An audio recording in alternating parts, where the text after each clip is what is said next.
I am Jonathan Chambalin. I'm a multisensory artist. By multisensory, I mean art that interacts with our sense organs to create an experience.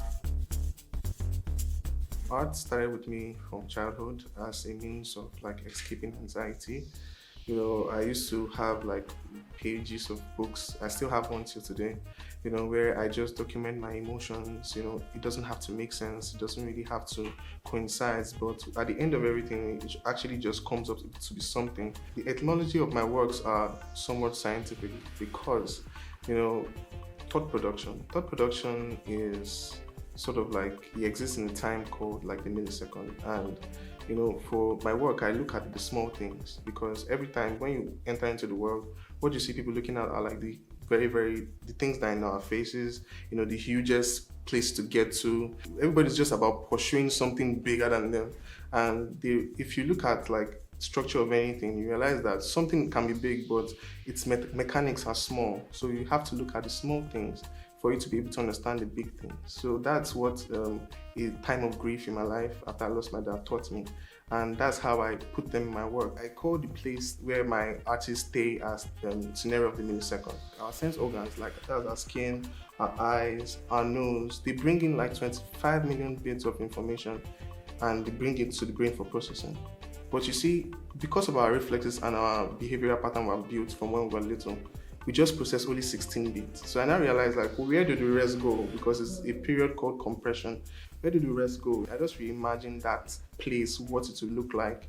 And that's what I reimagine to be with my work. I extract from languages and try to see how, I can build the world based off, our experiences basically. The twirler in my works are a symbolism of time. Because if you notice, what I've always been talking about prior to this time is always time. How, of course, right now I'm speaking, and before I speak, my mind brings out things I'm going to say before I say it, and it makes you wonder what time did that even happen? And I said before, the millisecond. To show that, I just borrow from music boxes and I put the twirler into the head of my subjects. I put them in this world of the millisecond and see them in a state of thought.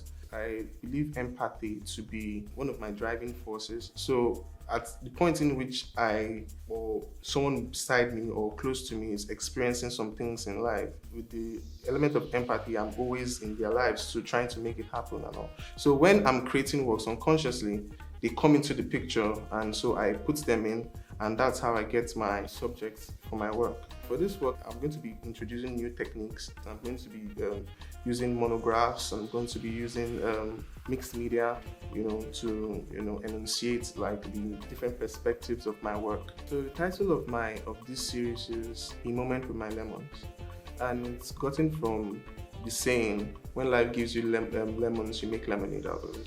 Nigerian problems will be finished. That's because at every point in time, there might be a slight challenge, of course, most of them which we can solve, and most of them which are bigger than us, So at that point, life brings this thing to you. What do you do? So I think at the end of my work, I want people to always look back to themselves and say, okay, with this topic, how do I do things differently? Because that's what gives me fulfillment as a person. When people change their lives for good. I'm showing my characters in a time whereby they are maybe seeing these things for the first time, maybe what could have been going through their mind, to absorb this new challenge in front of them. And of course, if you look at the work, you see them sitting on deflating balloons, you see them in a place or state of deep thought. Then behind them, you see them in a river of lemonades, in a sort of a cave-like,